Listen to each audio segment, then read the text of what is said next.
Hello, I'm Bianca and I am 30 years old. It's been a while since this happened, but I do want to talk about this particular incident while the details are still fresh. So allow me to start from the very beginning. The first person I want to introduce you to is my husband, Matt. Matt and I had met all the way back in high school. I was a shy kid and I suffered with way too much anxiety to make friends, but somehow, for only God knows what reason, Matt took a liking to me. We had happened to be paired as lab partners in chemistry, and we got to talking that way. It took a long time for me to be a lot more open with Matt. But when I did, Matt asked me out on a date. Now, keep in mind that Matt was one of the most attractive guys at our school. He was athletic and smart. I was an anxious mess, but I was not stupid or blind. Of course, I said yes to him. Our one date turned into many, many more. The longer I spent time with him, the more comfortable and open I got. And I loved that I could finally express myself around someone else. Matt was also super caring and understanding of me in general. He never forced me to do anything that would make me feel even the slightest bit uncomfortable. I had quite literally hit the jackpot with him.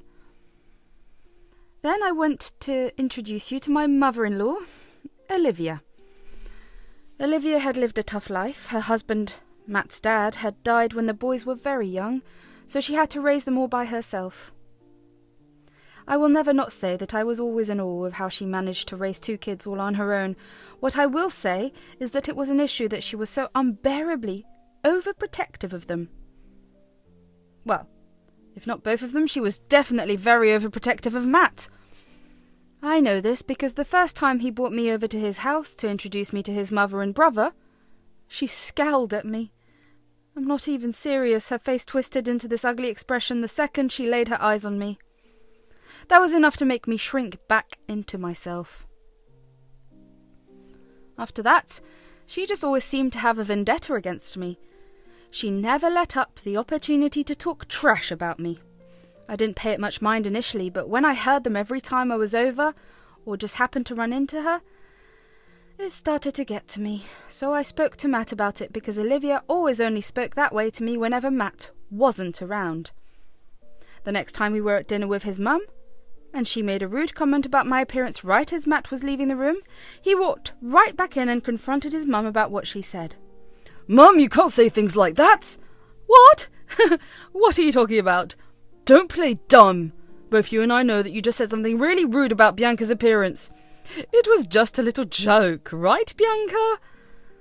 "No, it's not a joke. I know that you've been doing this for a while. Do you even know how much effort she puts in to impress you, even though you just treat her like crap? Oh, please. There's no need to make a big deal out of nothing. Apologise to her or I'm leaving and not contacting you again." "Oh, God, you're always so dramatic. Fine. Sorry for saying that, Bianca."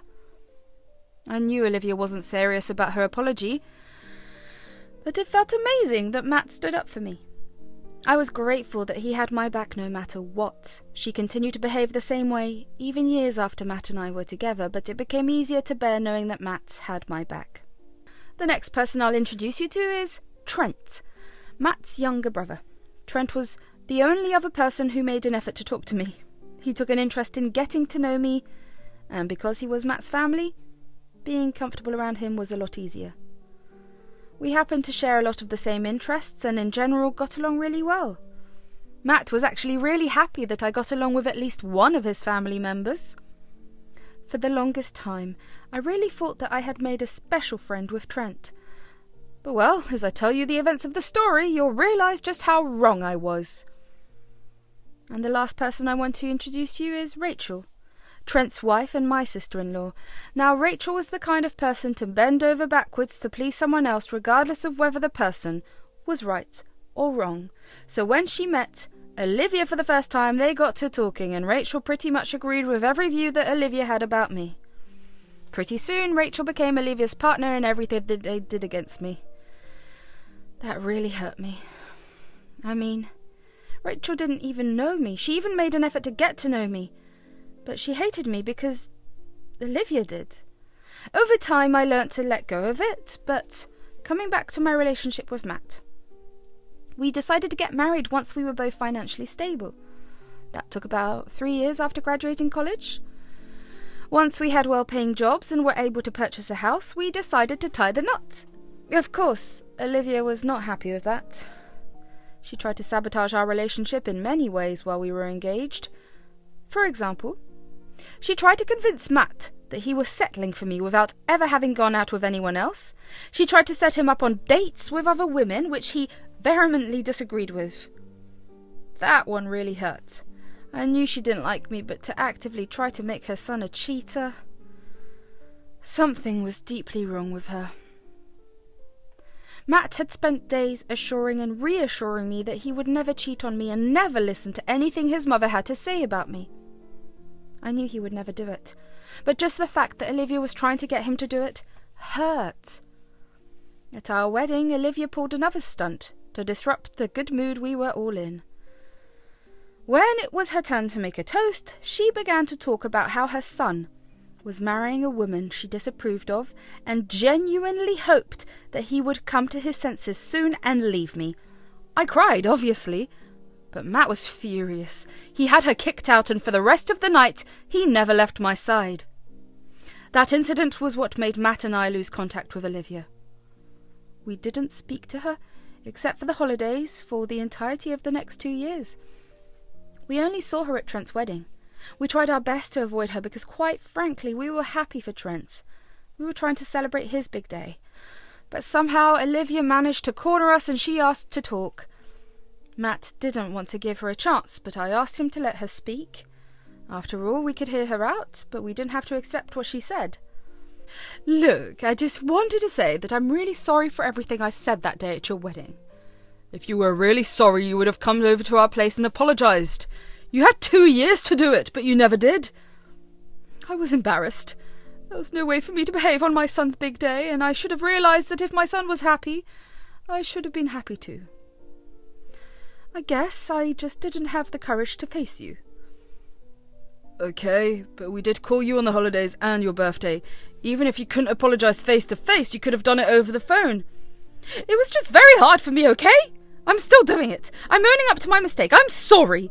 I'm still angry with you, and if Bianca doesn't forgive you, we'll go back to the way we've been operating these past 2 years. I liked that Matt allowed me to have a say in it. Unfortunately, I was very big on keeping family close, so of course I told her I forgave her. I didn't want Matt to be estranged from his only parents. Olivia seemed very grateful, and for a while after that she treated me well.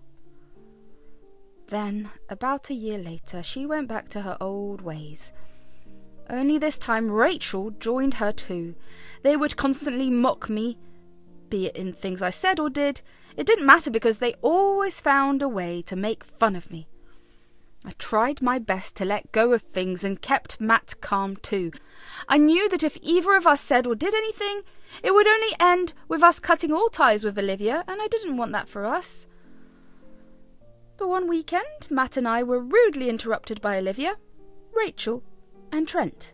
It was supposed to be a weekend where Matt and I would sleep in and catch up on a bunch of shows that we had started watching. But that plan went out of the window when we heard banging on the front door. I lazily made my way to the door, and as soon as I opened it, Olivia and Rachel pushed past me and walked in. Trent followed them too. Each of them held a box that looked a little heavy. As Matt walked over to the living room, I could see that he was just as confused as I was. What's going on? What are you guys holding? This right here is proof. Proof of what? Of you having an affair? Excuse me? What? What makes you think that I've been having an affair? I always knew there was something wrong with you and I was not alone. I felt the same way too. I mean, at every family gathering you suddenly had work. Once or twice it's fine, but every single time, that's suspicious. It's not suspicious. I'm literally an on-call nurse. You guys just happen to be there whenever I get called, and I get called in other times too. Wow, you're bold. You're lying right to our faces when we have proof.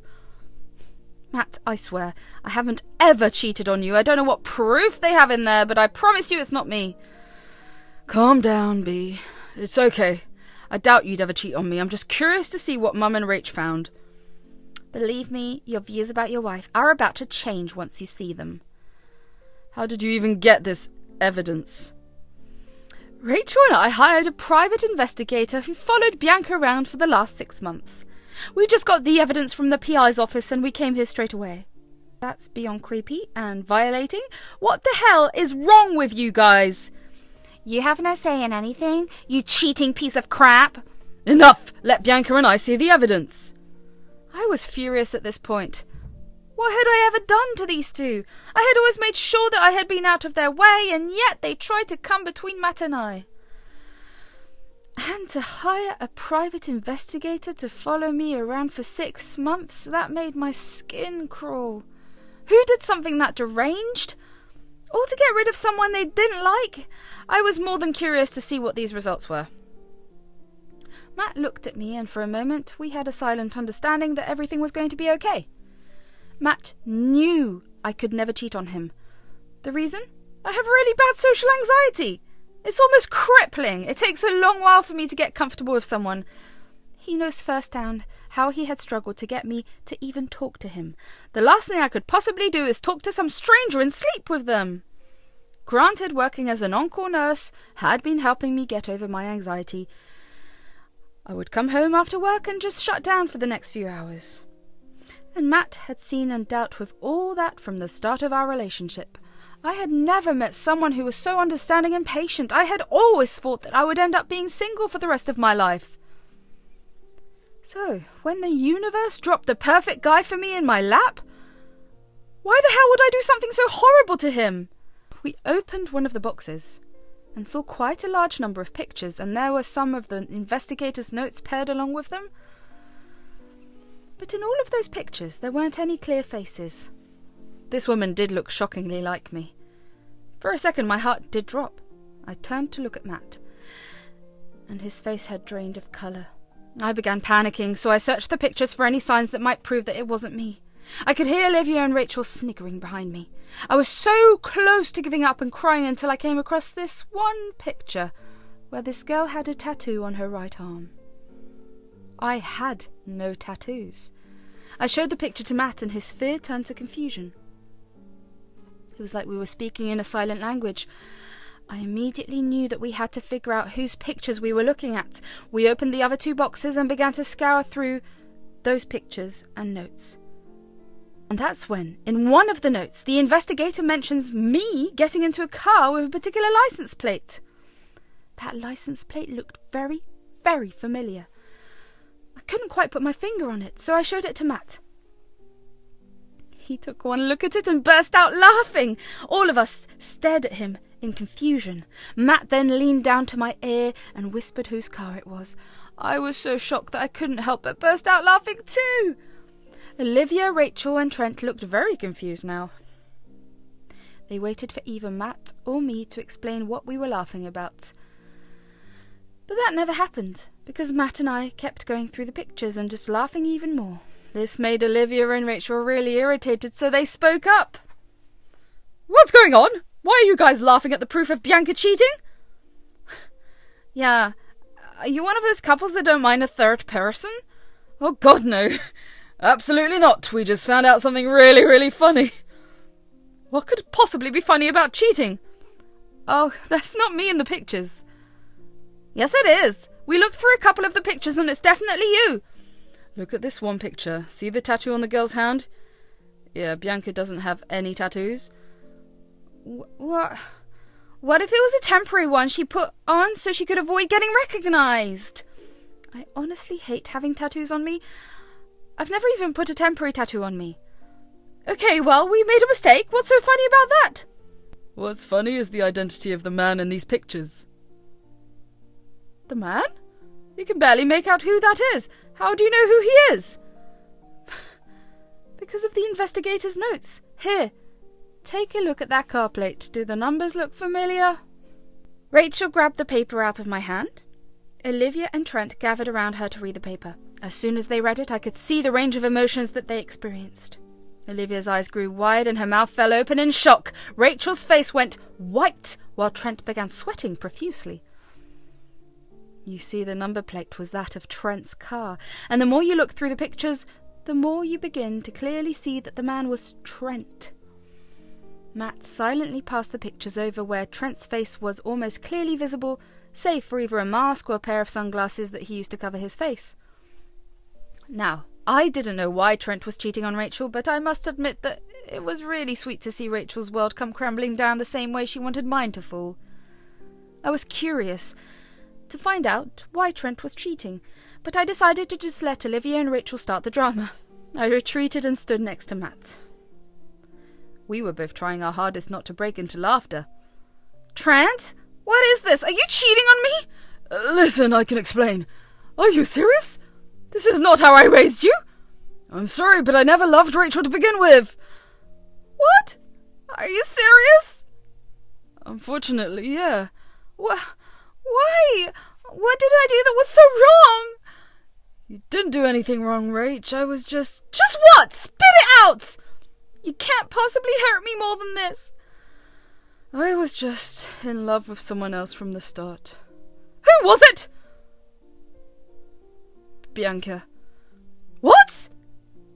Excuse me? What the hell is wrong with you, man? Really? You were in love with Bianca? You chose this ugly witch over me? Why? Since when?